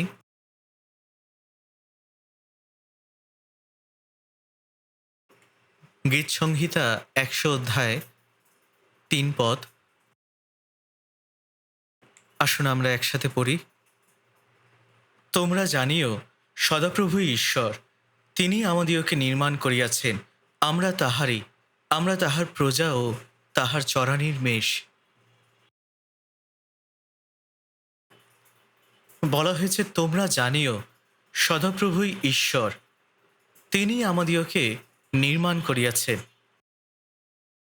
তাই আমরা আর নিজের নই, আমরা তার লোক। তিনি আমাদের মতো পাপীদেরকে রক্ষা করেছেন এবং তার বহুমূল্য রক্ত দ্বারা আমাদেরকে কিনে নিয়েছেন। তাই আমরা তারই, আমরা তার লোক, আমরা তার চরানির মেষ। প্রভু আমাদেরকে রক্ষা করেছেন, তিনি আমাদের পালক হয়েছেন এবং আমাদেরকে শেষ পর্যন্ত পরিচালনা করবেন, ঠিক স্বর্গে যাওয়ার আগ পর্যন্ত। আসুন আমরা গালাতীয় পুস্তকের ২ অধ্যায় ২০ পদ দেখি।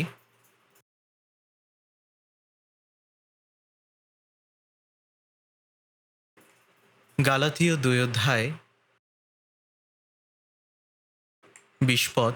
আসুন আমরা একসাথে পড়ি। খ্রিস্টের সহিত আমি ক্রুশারোপিত হইয়াছি, আমি আর জীবিত নই, কিন্তু খ্রিস্টই আমাতে জীবিত আছেন। আর এখন মাংসে থাকিতে আমার যে জীবন আছে, তাহা আমি বিশ্বাসে, ঈশ্বরের পুত্রে বিশ্বাসে যাপন করিতেছি। তিনি আমাকে প্রেম করিলেন এবং আমার নিমিত্তে আপনাকে প্রদান করিলেন।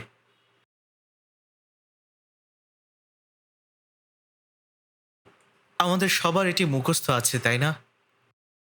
যদি আপনার এটি মুখস্থ না থাকে, তবে দয়া করে দুপুরের খাবার খাওয়ার আগে এটি মুখস্থ করে নিন।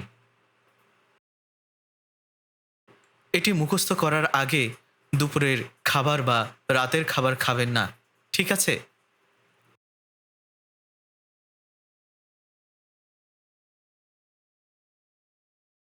আমাদের যে কেবল এটি মুখস্থ করতেই হবে তা নয়, কিন্তু এখানে বলা হয়েছে আমি খ্রিস্টের সহিত ক্রুশারোপিত হইয়াছি।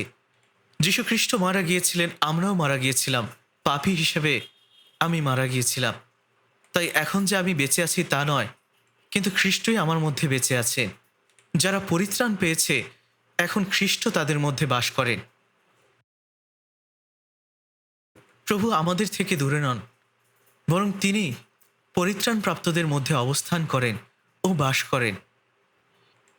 তাই তিনি বলেন, তোমরা জানিবে যে আমি আমার পিতার মধ্যে আছি এবং তোমরা আমাতে ও আমি তোমাদের মধ্যে আছি। তাই আমরা আর আলাদা হতে পারি না, কিন্তু খ্রিস্ট আমাদের মধ্যে বাস করেন। তাই বলা হয়েছে, আর এখন মাংসে থাকিতে আমার যে জীবন আছে, তাহা আমি বিশ্বাসে ঈশ্বরের পুত্রে বিশ্বাসে যাপন করিতেছি। তিনি আমাকে প্রেম করিলেন এবং আমার নিমিত্তে আপনাকে প্রদান করিলেন। ঈশ্বরের পুত্র তিনি আমার মধ্যে বাস করেন। এখন আমি ঈশ্বরের পুত্রের প্রতি বিশ্বাসে জীবনযাপন করি। তিনি এখন আমার ভিতরের প্রভু। আমি কেবল একটি খোলস মাত্র, কিন্তু ভিতরে প্রভু বাস করেন। তাই প্রভু যেন আমাদের জীবনে প্রভু হয়। এখন আমাদের জীবনের একটি নতুন উদ্দেশ্য আছে, আর তা হলো প্রভুর ইচ্ছে অনুযায়ী জীবনযাপন করা।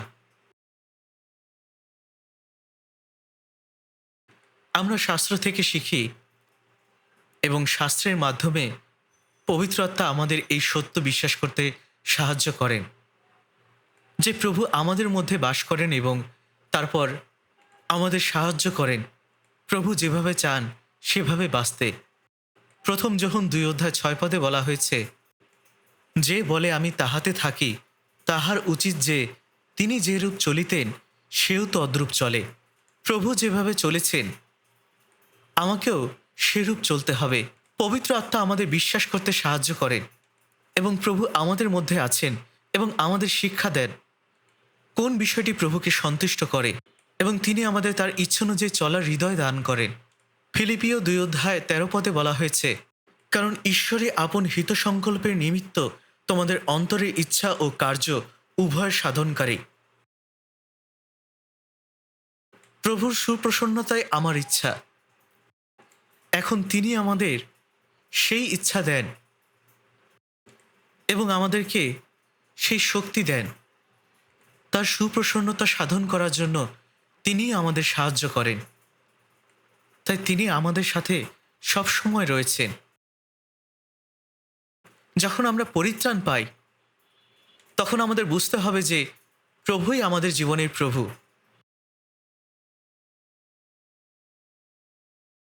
আমরা আর আমাদের ইচ্ছা মতো জীবনযাপন করতে পারি না এবং তারপর প্রভুর দিনে এসে বলতে পারি না, প্রভু আমি তোমার জন্য একটি গান গাইব,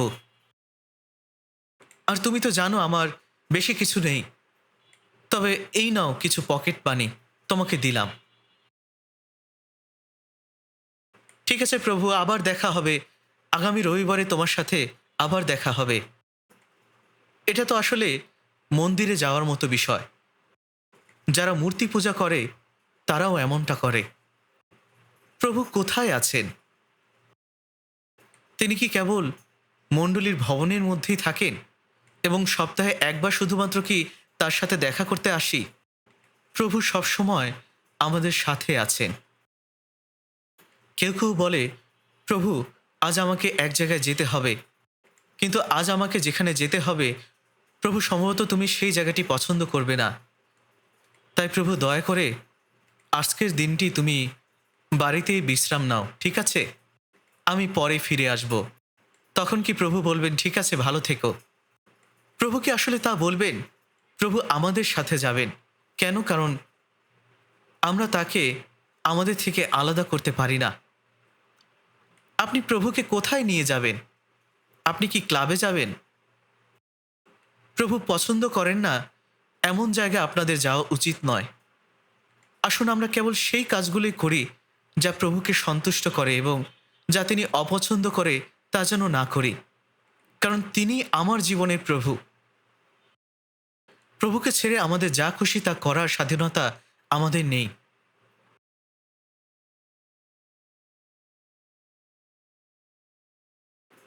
আমি আর জীবিত নই, কিন্তু খ্রিস্টই আমাতে জীবিত আছেন।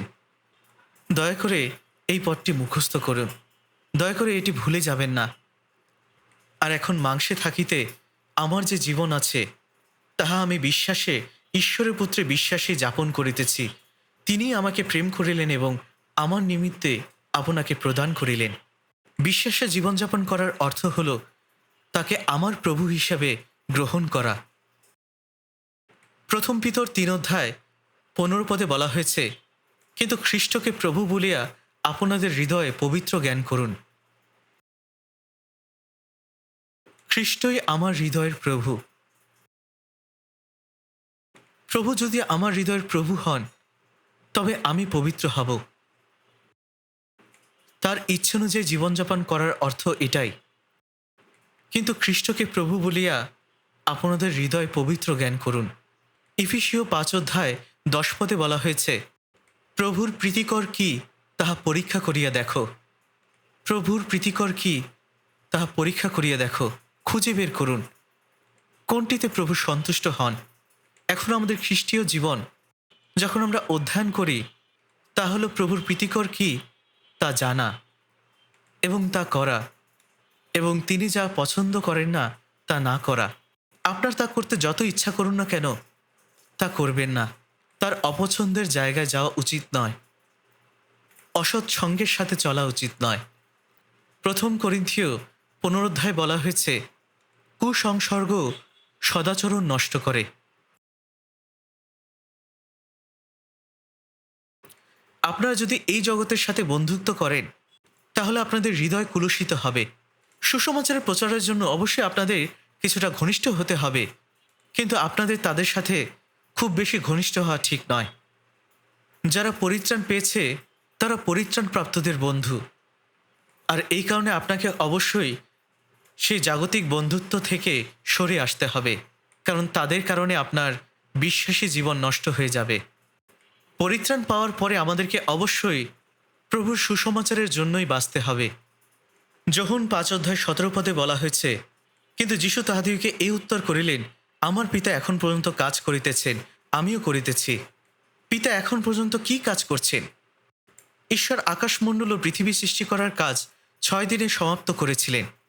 আপনি যদি আদিপুস্তক 2:1 দেখেন, সেখানে লেখা আছে, এইরূপে আকাশমণ্ডল ও পৃথিবী এবং তাহার মধ্যকার সমস্ত কিছুর নির্মাণ কার্য সমাপ্ত হইল। তিনি সৃষ্টির কাজ সমাপ্ত করেছিলেন, আর সপ্তম দিনে তার সব কাজ শেষ করার পরে তিনি বিশ্রাম করলেন। ঈশ্বর সপ্তম দিনে বিশ্রাম নিয়েছিলেন। তিনি কি অনেক কাজ করে ক্লান্ত হয়ে পড়েছিলেন বিধায় বিশ্রাম নিয়েছিলেন? না, তিনি এই কারণে বিশ্রাম নেননি। তিনি বিশ্রাম নিয়েছিলেন কারণ তার কাজ তিনি শেষ করেছিলেন। তিনি অষ্টম দিনেও বিশ্রাম নিয়েছিলেন। তাহলে তিনি কখন তার কাজ আবার শুরু করলেন?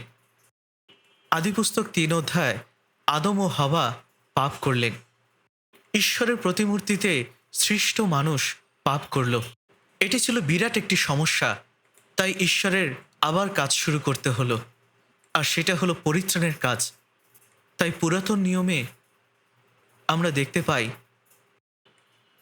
ঈশ্বর কিভাবে সেই পাপীদের পরিত্রাণের কাজ করেছিলেন, যারা ভ্রষ্ট হয়েছিল এবং যারা নরকে যাচ্ছিল। তাই সেই প্রতিজ্ঞা অনুসারে যীশু খ্রিস্ট আমাদের উদ্ধার করতে এসেছিলেন। তাই তিনি এই কথা বলেছিলেন, আমার পিতা এখন পর্যন্ত কাজ করছেন। কখন থেকে? মানুষের পাপ করা মুহূর্ত থেকে তিনি পরিত্রাণের কাজ শুরু করেছিলেন। আর তিনি এটাও বলেছিলেন, আমিও কাজ করছি। তিনি এসেছিলেন সেই ইচ্ছা পূরণ করতে। পুরাতন নিয়মে তিনি পরিত্রাণের পরিকল্পনা করেছিলেন, এবং যীশু খ্রিস্ট সেই পরিত্রাণের পরিকল্পনা অনুযায়ী আমাদের উদ্ধার করতে এসেছিলেন। যোহন 5:21 যীশু খ্রিস্ট বলেছিলেন, কেননা পিতা যেমন মৃতদিগকে উঠান ও জীবন দান করেন, তদ্রূপ পুত্র যাহাদিগকে ইচ্ছা জীবন দান করেন। আমরা কিভাবে পুনরুত্থিত হব? পাপের বেতন অবশ্যই পূরণ করতে হবে। তাই আমাদেরকে উদ্ধার করতে প্রভু খ্রিস্ট আমাদের জন্য মারা গেলেন। তিনি আমাদের জন্য মারা গেলেন যেন আমরা বাঁচতে পারি, যেন আমরা জীবন পাই। এভাবে যীশু আমাদের পরিত্রাণের কাজ শেষ করলেন। তিনি বলেছিলেন, সমাপ্ত হইল। যখন 19 অধ্যায় 30 পদে বলা হয়েছে সমাপ্ত হইল, তিনি এটি শেষ করলেন, তিনি এটি সম্পন্ন করলেন। যখন 20 অধ্যায় 19 পদ থেকে দেখা যায় পুনরুত্থিত হওয়ার পর তিনি পরিত্রাণের কাজ শেষ করেছিলেন। যিশু আবির্ভূত হয়ে বললেন, তোমাদের শান্তি হোক, তোমাদের শান্তি হোক, কারণ প্রভু আমাদের সমস্ত পাপের মূল্য পরিশোধ করে দিয়েছেন। তাই তিনি এটাই বলছেন, এখন তোমরা নিশ্চিন্তে থাকো। তিনি আমাদের তার শান্তি দিলেন। আর তিনি আরও বলেন, পিতা যেমন আমাকে পাঠাইয়াছেন, আমিও সেইরূপ তোমাদিগকে পাঠাইতেছি। প্রভু ক্রুশে মারা গেলেন এবং আমাদের পাপের মূল্য পরিশোধ করার কাজের জন্য প্রেরিত হয়েছিলেন। তাই আপনি যদি যখন 17 অধ্যায় 4 পদ দেখেন, সেখানে বলা হয়েছে, যে কার্য তুমি আমাকে করতে দিয়াছিলে তাহা আমি সমাপ্ত করিয়াছি। ক্রুশে মারা যাওয়ার মাধ্যমে তিনি ক্রুশেই সব শেষ করেছিলেন। তাই তিনি বলেছিলেন, পিতা যেমন আমাকে পাঠিয়েছিলেন, তিনি প্রেরিত হয়ে পরিত্রাণের কাজ শেষ করেছিলেন এবং পুনরুত্থিত হয়ে বললেন, আমি তোমাদিগকে পাঠাইতেছি। আমরা যারা পরিত্রাণ পেয়েছি তারা সবাই যিশুর শিষ্য। প্রভু যে কাজ করেছেন তা প্রচার করার জন্য এখন আমাদের পাঠানো হয়েছে। প্রভু সারা জগতের সমস্ত মানুষের পাপের ক্ষমা করেছেন, কিন্তু মানুষ তা জানে না। আর আমরা যদি তা প্রচার না করি তাহলে কেউ পরিত্রাণ পাবে না। রোমিও 10 অধ্যায় 14 পদে বলা হয়েছে, তবে তাহারা যাহাতে বিশ্বাস করে নাই কেমন করিয়া তাহাকে ডাকিবে, আর যাহার কথা শুনে নাই কেমন করিয়া তাহাতে বিশ্বাস করিবে, আর প্রচারক না থাকিলে কেমন করিয়া শুনিবে। প্রচারক যদি না থাকে তাহলে তারা কিভাবে শুনতে পাবে? আমরা যদি আমাদের মুখটা বন্ধ করে রাখি তাহলে অন্যেরা কিভাবে পরিত্রাণ পাবে? আপনাদের মধ্যে কি এমন কেউ আছেন যে কেবল বুদ্ধিমান হওয়ার কারণে নিজে নিজেই পরিত্রাণ পেয়েছেন? অবশ্যই না। যারা প্রথমে পরিত্রাণ পেয়েছেন তাদের মাধ্যমে অন্যেরা পরিত্রাণ পেয়েছে। তাই প্রচারক যদি না থাকে তাহলে তারা কিভাবে শুনবে? আর যদি তারা না শুনতে পারে তাহলে তারা কিভাবে বিশ্বাস করবে? যারা পরিত্রাণ পেয়েছে তারা এখন এমন লোক যাদের সুসমাচার প্রচার করার জন্য পাঠানো হয়েছে। আমাদের যদি পাঠানো হয়ে থাকে তবে আমরা কেন প্রচার করব না? যারা পরিত্রাণ পায়নি আমাদের অবশ্যই তাদের জন্য প্রার্থনা করতে হবে। যারা পরিত্রাণ পায়নি তাদের কাছে সুসমাচার প্রচার করার জন্য আমাদের মূল্য দিতে হবে, আমাদের খরচ বহন করতে হবে এবং বাস্তবেই তাদের কাছে সুসমাচার প্রচার করতে হবে। আমরা সবাই এমন প্রচারক যাদের সুসমাচার প্রচার করা উচিত। আমাদের চারপাশের মানুষ সেই সমস্ত লোক, তারা সবাই নরকের দিকে এগিয়ে চলেছে। কেউ হয়তো হঠাৎ কোনো দুর্ঘটনায় মারা যায়, হাজার হাজার মানুষ যুদ্ধে মারা যায়, কিন্তু এরপর তারা মারা গিয়ে শেষ হয় না। তারা কোথায় যাবে একবার একটু ভাবুন। কারণ মৃত্যুর পরে বিচার নিরূপিত আছে। যে মানুষ মারা যায় তারা সেই বিচারকের সামনে দাঁড়াবে এবং শেষ পর্যন্ত নরকে যাবে। আর এই কথা জেনে আমরা কিভাবে চুপচাপ বসে থাকতে পারি?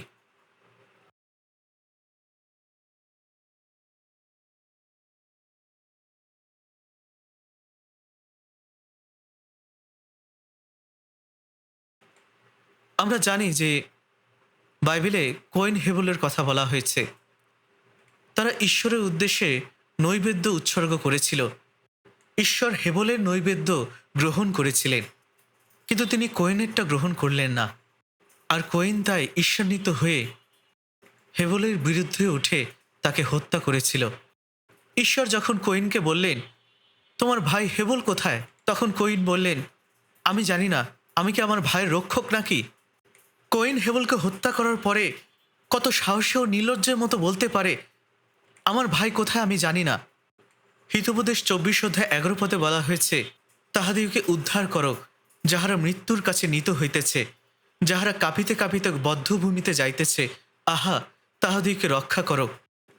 যদি বলো, দেখো আমরা ইহা জানিতাম না, তবে যিনি হৃদয় তৈল করেন তিনি কি তাহা বুঝেন না? আপনাকে যখন জিজ্ঞাসা করা হবে আপনার পাশের জন সে কি পরিত্রাণ পেয়েছে, আপনি কি তখন এই কথা বলবেন যে আমি কি তার রক্ষক? আমি কি করে জানব? অবশ্যই আপনি জানেন। আপনি এটা জেনেও আপনি তাদের কাছে সুসমাচার প্রচার করেননি। তাই যারা আজ মারা যাবে তারা তো নরকের দিকেই যাচ্ছে। আপনি কিভাবে এটা বলতে পারেন যে আপনি জানেন না? তাই সুসমাচার প্রচার করা শুধুমাত্র পালক বা প্রচারকদের কাজ নয়, এটা আমাদেরই কাজ। আমাদেরকে সুসমাচার প্রচার করার জন্য বাঁচতে হবে। তাই প্রেরিত 20 অধ্যায় 24 পদে বলেছেন, কিন্তু আমি নিজ প্রাণকেও কিছুর মধ্যে গণ্য করি না, আমার পক্ষে মহামূল্য গণ্য করি না, যেন নিরূপিত পথের শেষ পর্যন্ত দৌড়াতে পারি এবং ঈশ্বরের অনুগ্রহের সুসমাচারের পক্ষে সাক্ষ্য দিবার যে পরিচর্যা পথ প্রভু যীশু হইতে পাইয়াছি তাহা সমাপ্ত করিতে পারি। সুসমাচার প্রচার করার জন্য তিনি অনেক অনেক কষ্ট ভোগ করেছিলেন। তিনি ক্ষুধার্ত ছিলেন, পিপাসিত ছিলেন, বিবস্ত্র করা হয়েছিল তাকে, তাকে লাঠি দিয়ে আঘাত করা হয়েছিল, কারারুদ্ধ করা হয়েছিল, তাকে পাথর মেরে মৃতপ্রায় করা হয়েছিল এবং তিনি আবার বেঁচে ফিরে উঠেছিলেন। আর তিনি রোমে গিয়েছিলেন এবং শেষ পর্যন্ত তাকে শিরচ্ছেদ করা হয়েছিল। প্রেরিতদের সময় এমন কেউ ছিলেন না যে একটি আরামদায়ক জীবন কাটিয়েছিলেন। তারা সবাই শহীদ হয়েছিলেন। ডিকন স্টিফেন, তিনি সুসমাচার প্রচার করেছিলেন এবং তাকে পাথর মেরে হত্যা করা হয়েছিল। আমাদেরও সুসমাচার প্রচার করা উচিত। আমরা সুসমাচার প্রচারের জন্য কী ধরনের কষ্ট ভোগ করেছি। আমরা তো কারাগারে যাই না, আমাদের কেউ মারধর করে মেরে ফেলে না, কিন্তু অন্য আত্মাদের বাঁচানোর জন্য আমাদের সময়, আমাদের সম্পদ, আমাদের স্বাধীনতা, আমাদের সুখ বিসর্জন দিতে হবে। আমাদের ত্যাগ স্বীকার ছাড়া সুসমাচার প্রচারিত হবে না। 2 করিন্থীয় 9 অধ্যায় 6 পদে বলা হয়েছে, যে অল্প বুনে সে অল্প কাটবে, আর যে প্রাচুর্যের সাথে বুনে সে প্রাচুর্যের সাথেই কাটবে। এটাই হলো ত্যাগ। আমরা যদি অল্প ত্যাগ স্বীকার করি তবে অল্প কিছু মানুষ পরিত্রাণ পাবে, আর আমরা যদি প্রচুর ত্যাগ স্বীকার করি তবে অনেকে পরিত্রাণ পাবে। আমাদের জীবনে বাকি সময়টা সুসমাচারের জন্য বাঁচতে হবে। 2 করিন্থীয় 6 অধ্যায় 9 পদে বলা হয়েছে, আমরা ঈশ্বরের সহকর্মী, আমরা তার সহকার্যকারী। কলসীয় 4 অধ্যায় 1 পদে বলা হয়েছে, এরাই ঈশ্বরের রাজ্যের জন্য আমার একমাত্র সহকর্মী। আমরা যখন এই পৃথিবীতে বাস করি আমরা ঈশ্বরের রাজ্যের জন্য বাঁচি এবং আমরা তার সহকর্মী। আমরা যদিও এই সময়ের মধ্যে বাস করি কিন্তু আমরা অনন্তকালের জন্য বাঁচি। এটি কি চমৎকার নয়? আমরা এই ধ্বংসশীল ক্ষয়নীয় পৃথিবীতে বাস করি কিন্তু আমরা অনন্তকালের জগতের জন্য বাঁচি। আমাদের কেবল পরিত্রাণ পেয়েই দায়িত্বহীনভাবে থাকা উচিত নয়। কেবল সহভাগিতা, প্রার্থনা ও প্রশংসার জন্য মণ্ডলীতে আসা উচিত নয়। এটাই আমাদের সব কিছু নয়। আমাদের বাস্তবে সুসমাচার প্রচার করতে হবে। আমাদের সময়, আমাদের সম্পদ, আমাদের স্বাধীনতা বিসর্জন দিতে হবে। আর সেই ত্যাগ স্বীকার ছাড়া, কষ্টভোগ করা ছাড়া মানুষ পরিত্রাণ পেতে পারে না। সুসমাচারের জন্য আমাদের জীবনের বাকি সময়টা বাঁচতে হবে। আজ আমি অনেক কিছু ভাগ করে নিতে চেয়েছিলাম কিন্তু সময় দ্রুত চলে গেল। ঠিক আছে, আমি পরের বার এটি নিয়ে চালিয়ে যেতে পারি। যাই হোক, আজকের প্রচারের শিরোনাম কী ছিল? জীবিত, পবিত্র, ঈশ্বরের প্রীতিজনক বলি। দয়া করে এটি ভুলে যাবেন না। পরিত্রাণ পাওয়ার পর আমাদের নিজেদের জীবনকে ঈশ্বরের গ্রহণযোগ্য বলিরূপে উৎসর্গ করতে হবে। আসুন আমরা প্রার্থনা করি। হে আমাদের দয়াময় পিতা ঈশ্বর, আমরা সত্যি আমাদের পাপের কারণে আমরা তোমার কাছ থেকে অনেক অনেক দূরে ছিলাম, কিন্তু তুমি আমাদের প্রতি করুণা করলে, আমাদের ভালোবাসলে এবং যখন আমরা তোমাকে জানতাম না তখন যিশু আমাদের জন্য মারা গেলেন এবং তার বহুমূল্য রক্ত ঝরিয়ে আমাদের পাপ চিরতরের জন্য ধুয়ে দিলেন এবং আমাদের বিনামূল্যে পরিত্রাণ দিলেন। পিতা, আমরা তোমার এই মহান অনুগ্রহের জন্য তোমাকে ধন্যবাদ জানাই। এখন আমরা আমাদের বাকি জীবনে তোমার অনুগ্রহের সমস্ত ঋণ শোধ করার চেষ্টা করতে চাই। পিতা, দয়া করে তুমি আমাদের সাহায্য করো যেন আমরা আমাদের বাকি জীবনটা তোমার কাছে সত্যি গ্রহণযোগ্য হতে পারি। আমাদের জীবনটা যেন তোমার জীবন্ত বলিদান হতে পারে। এই প্রার্থনা প্রভু যীশু খ্রিস্টের নামে চাই। আমিন।